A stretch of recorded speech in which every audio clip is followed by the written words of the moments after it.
अस्सलाम वालेकुम। आज से हम रिसर्च को स्टार्ट कर रहे हैं। पहल तरतीब रिसर्च के हवाले से तमाम वीडियोस जो हैं वो अपलोड की जाएंगी। तो सबसे पहले हम आज की वीडियो में हम देखेंगे कि रिसर्च क्या है और उसकी मेन टाइप्स कौन कौन सी हैं।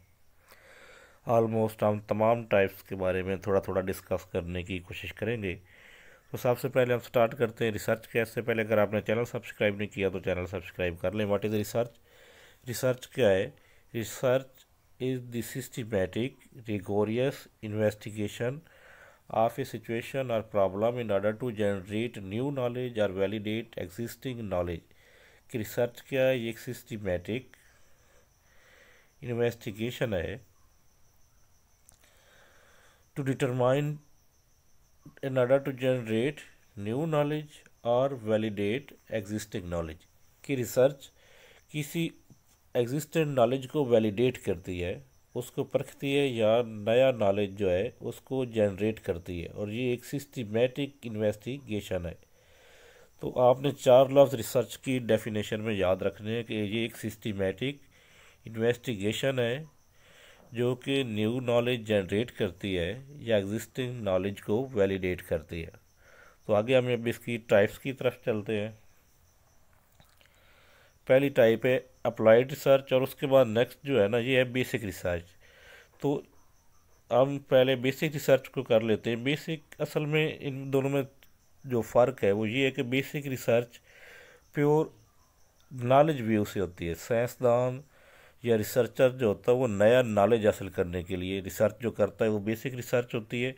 उसके जहन में ये नहीं होता कि वो कोई उससे बेनिफिट हासिल करना चाहता हो, कोई वक्ती फ़ायदा उठाना चाहता हो, बल्कि सिर्फ़ और सिर्फ उसके जहन में जो होता है ख्याल वो होता है नॉलेज का। तो बेसिक नॉलेज क्या है? इसको हम फंडामेंटल रिसर्च या प्योर रिसर्च भी कहते हैं। तो डिराइवन बाई साइंस टेस्ट क्यूरियोसिटी और इंटरेस्ट टू साइंटिफिक क्वेश्चन। कि साइंसदान के अंदर क्यूरियोसिटी पैदा होती है या वो किसी साइंटिफिक क्वेश्चन में दिलचस्पी लेता है। मतलब ये किसी मसले को हल करने के लिए रिसर्च नहीं है, बल्कि साइंसदान के अंदर जो एक क्यूरियोसिटी पैदा होती है उसको फुलफिल करने के लिए। The main motivation is to expand my knowledge, not to create और इन्वेंट समथिंग। इस रिसर्च का मकसद कोई चीज़ क्रिएट करना नहीं होता या कुछ इन्वेंट करना नहीं होता, बल्कि सिर्फ और सिर्फ नॉलेज को एक्सपेंड करना होता है। There is no obvious commercial value to the discovery that result from basic research. कि हो सकता है कि बेसिक रिसर्च से बाद में कोई न्यू डिस्कवरी भी आ जाए, लेकिन उनकी उस वक्त कोई कमर्शियल वैल्यू नहीं होती।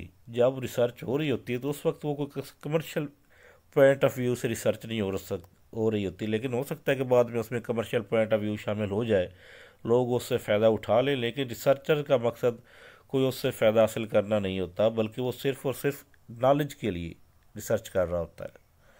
इसकी कुछ एग्जांपल है। How did the universe begin? कायनात क्यों वजूद में आई? What are the proton, neutron, electron composed of? Proton, neutron और इलेक्ट्रॉन किस चीज़ के बने होते हैं? तो देखिए, अब इससे कोई वक्ती फ़ायदा नहीं होता कि हम जो पढ़ते हैं कि इलेक्ट्रॉन क्या है, प्रोटॉन क्या है, न्यूट्रॉन क्या है। तो जिस साइंसदान ने ये काम किया था उसने सिर्फ नॉलेज हासिल करने के लिए किया था। हो सकता है कि इस इल्म की बुनियाद पर बाद में लोगों ने उससे फ़ायदा उठाया हो, प्रॉब्लम सॉल्व की हो, कमर्शियल फ़ायदा उठाया हो, लेकिन जब ये रिसर्च हो रही होती है तो उस वक्त इसका ये मकसद नहीं होता। उसके बाद हम ये पहले वाली रिसर्च की तरफ आते हैं। ये जहाँ से हमने शुरू किया था अप्लाइड रिसर्च। अप्लाइड रिसर्च क्या है? अप्लाइड रिसर्च है कि जिसमें साइंस जो रिसर्चर होता है वो किसी मसले को हल करता है, कोई वक्ती फ़ायदा उठाना चाह रहा होता है उससे।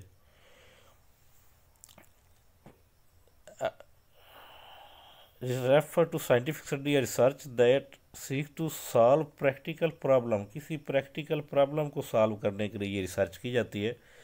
और also use to find solution to everyday problem. Cure illness, वो प्रॉब्लम कैसी हो सकती है? Develop innovative technology. ठीक है, मतलब इस रिसर्च का मकसद होता है कि जैसे किसी प्रॉब्लम को सॉल्व करना, किसी बीमारी का इलाज दरियाफ्त करना, कोई नई टेक्नोलॉजी बनाना। इसका मकसद सिर्फ नॉलेज हासिल करना नहीं होता, बल्कि कोई डिवेलपमेंट करना होता है, कोई प्रॉब्लम सॉल्व करना होता है अप्लाइड रिसर्च का मकसद। उसके ये अपोजिट आप कह सकते हैं बेसिक रिसर्च के। बेसिक रिसर्च में नया नॉलेज बनाया जाता है और इसमें अप्लाई रिसर्च में उस नॉलेज को अप्लाई करके हम किसी प्रॉब्लम का हल तलाश करते हैं। इसकी एग्जांपल है improve agriculture crop production, treat a cure specific disease. ठीक है, डिफरेंट एग्जांपल इसकी हो सकती है। उसके बाद बेसिक रिसर्च। बेसिक रिसर्च के बाद है को रिलेशन रिसर्च।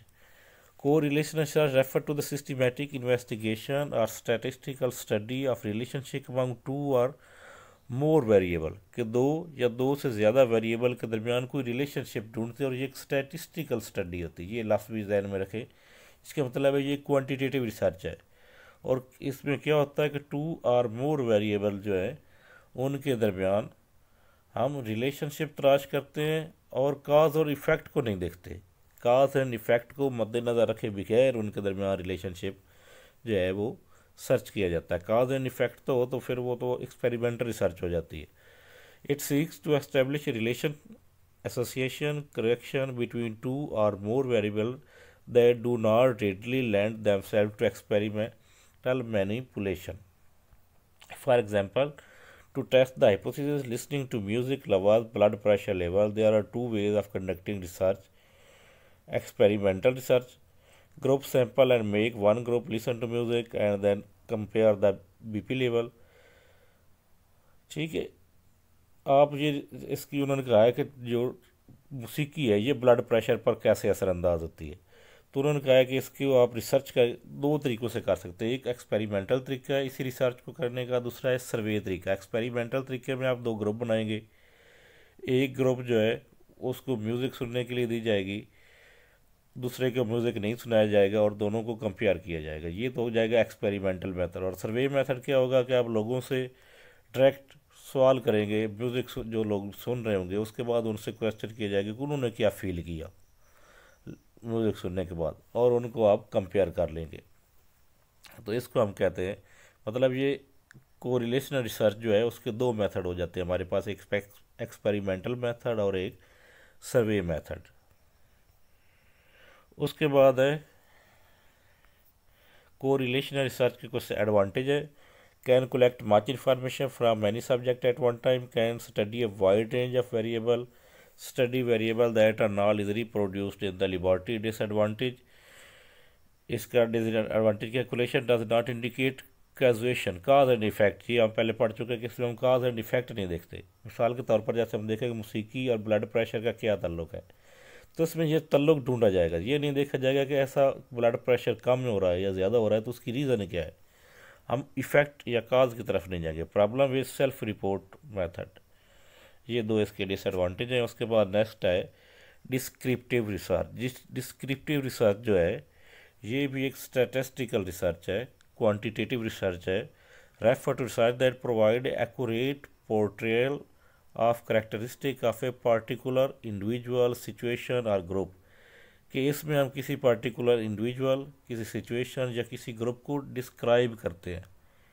डिस्क्राइब का मतलब क्या होता है कि उसके बारे में मुकम्मल तफसील देते हैं। मिसाल के तौर पर हम ये बताते हैं कि इस शहर के अंदर हमें कहा जाए कि आप लाहौर को डिस्क्राइब करें, तो हम बताएंगे कि लाहौर की आबादी कितनी है, लाहौर में लोगों के प्रोफेशन क्या है, कितने लोग रहते हैं लाहौर में, उनका ज़रिया आमदन क्या है, इनकम कितनी होती है, टैक्स कितना पे करते हैं। तो इस तरह की सारी जो चीज़ें आ जाती है इसको हम कहते हैं डिस्क्रिप्टिव रिसर्च। उस चीज़ के बारे में मुकम्मल डिस्क्रिप्शन फराहम करना, और ये एक स्टैटिस्टिकल रिसर्च है।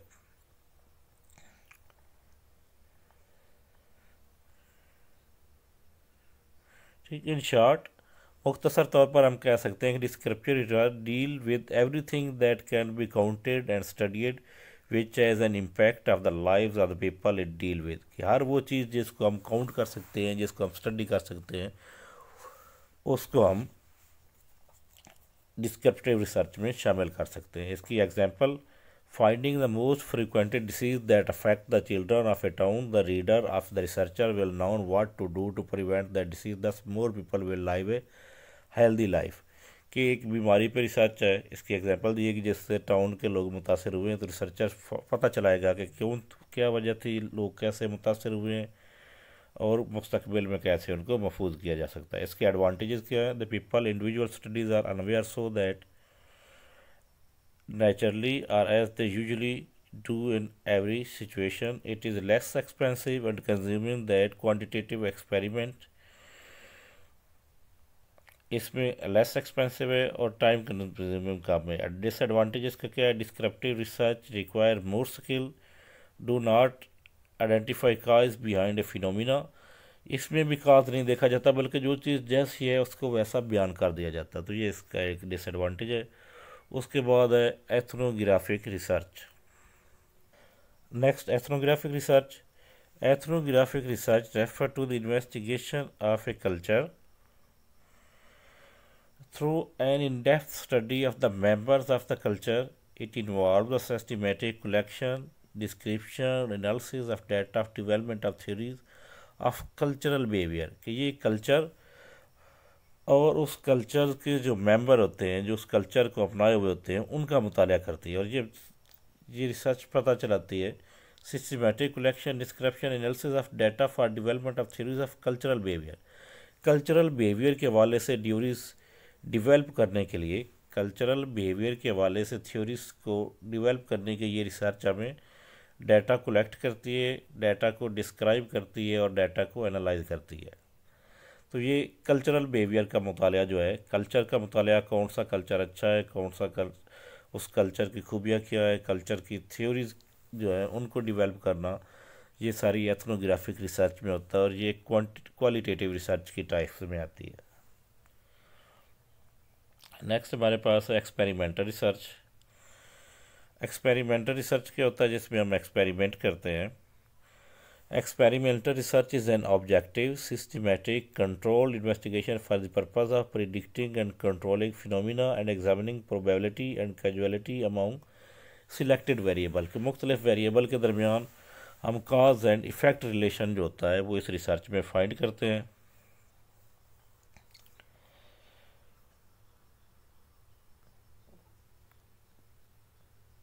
ठीक है, इसके अंदर दो वेरिएबल होते हैं, इसको हम कहते हैं इंडिपेंडेंट वेरिएबल और डिपेंडेंट वेरिएबल। इंडिपेंडेंट वेरिएबल होता है जिसको मैनिपुलेट नहीं किया जाता और डिपेंडेंट वेरिएबल जो उसका रिज़ल्ट होता है। इंडिपेंडेंट वेरिएबल आप कह सकते हैं काज है और उसका इफ़ेक्ट जो है वो डिपेंडेंट वेरिएबल है।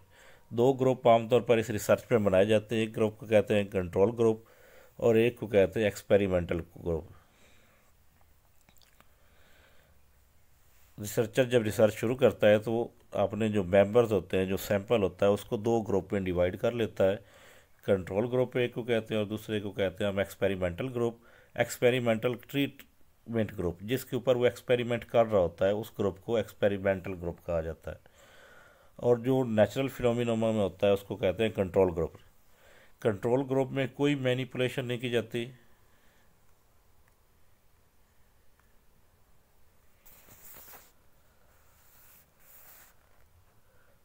कंट्रोल ग्रुप वो होता है जिसमें मैनिपुलेट नहीं किया जाता, जबकि एक्सपेरिमेंटल ग्रुप जो होता है उसको मैनिपुलेट किया जाता है।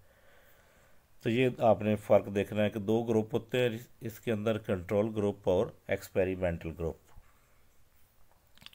उसके बाद exploratory research. Exploratory research is a type of research conducted for a problem that has not been clearly defined. कोई ऐसी प्रॉब्लम जिसका अभी तक पूरा पता ना हो, जिसको मुकम्मल तौर पर डिफाइन ना किया गया हो, उसको सोल्यूशन के लिए जो रिसर्च होती है उसको कहते हैं एक्सप्लोरेटरी रिसर्च। एक्सप्लोर करना, एक्सप्लोर तब आप चीज़ों करते हैं जब आप उनके बारे में पहले बिल्कुल मामूली जानते होते हैं या कम जानते होते हैं, नहीं जानते होते, तो उसको एक्सप्लोर करना कहते हैं। Exploratory research help determine the best research design, data collection method and selection of subject. The result of research are not useful for decision making by themselves, but they can provide significant insight into a given situation। कि इस research से जो हमें result हासिल होते हैं वो उस वक्त वो सिर्फ हमें उस चीज़ के बारे में एक गहरी इंसाइट दे रहे होते हैं, एक नॉलेज कलेक्ट किया जा रहा होता है, बाद में उसके ऊपर मज़ीद एक्सपेरिमेंट करके उस नॉलेज को इस्तेमाल किया जाता है। मिसाल के तौर पर जब कोई नई बीमारी आती है, जैसे आप कह सकते हैं कोरोना वबा कैसे शुरू हुई, तो हम इसको बारे में जब, चूँकि ये एक नई चीज़ थी, तो इसके बारे में जो रिसर्च होगी उसको हम कहेंगे एक्सप्लोरेटरी रिसर्च, जिसमें इससे मिलती जुलती बाकी बीमारियों के बारे में पता चलाया जाएगा, इसके आगाज़ के बारे में, जो इससे मिलती जुलती बाकी बीमारियाँ थी उनका इलाज कैसे किया गया, तो इस तरह करके इस जो एंड पे नतीजे वगैरह निकाले जाएंगे, तो इसको हम कहेंगे exploratory research.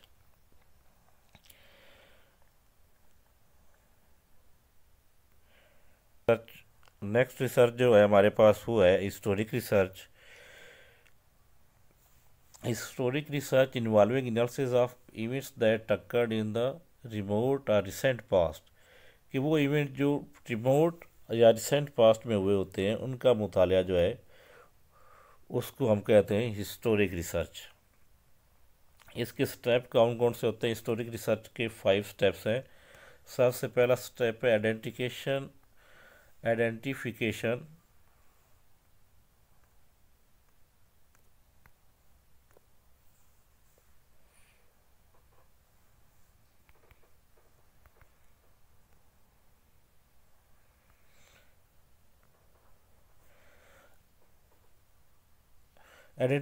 Of research topic and formulation of the research design. Second है डाटा कलेक्शन स्टेप। इसमें पहले आप रिसर्च टॉपिक सिलेक्ट करते हैं, उसके बाद डाटा कलेक्ट करते हैं या लिटरेचर रिव्यू करते हैं, उसके बाद जो आपके पास डाटा इकट्ठा होता है उस डाटा को इवेलुएट करते हैं, उसका सिंथेसिस करते हैं और एंड पे रिपोर्ट जो है वो प्रिपेयर करते हैं। तो ये 5 स्टेप्स पर मुश्तमिल होती है ये वाली रिसर्च। उसके बाद है हिस्टोरिक रिसर्च की खूबियाँ क्या है?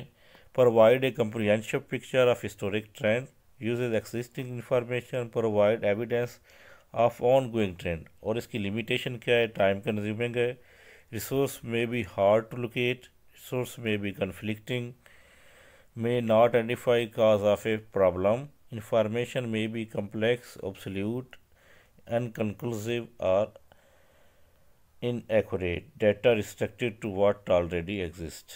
उसके बाद है रिसर्च।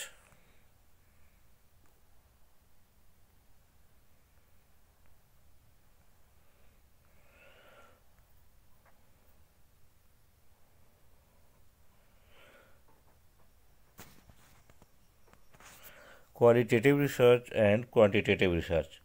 क्वालिटेटिव रिसर्च क्या होता है? Research dealing with the phenomena that are difficult और इम्पॉसिबल टू क्वांटिफाई मैथमेटिकली। ऐसी चीज़ें जिनको आप मैथमेटिकली क्वांटिफाई नहीं कर सकते, मैथमेटिकली एक्सप्रेस नहीं कर सकते, उसका मुताला जो है उसको हम कहते हैं क्वालिटेटिव रिसर्च। फॉर एग्जांपल जैसे बिलीफ, मीनिंग, एट्रीब्यूट्स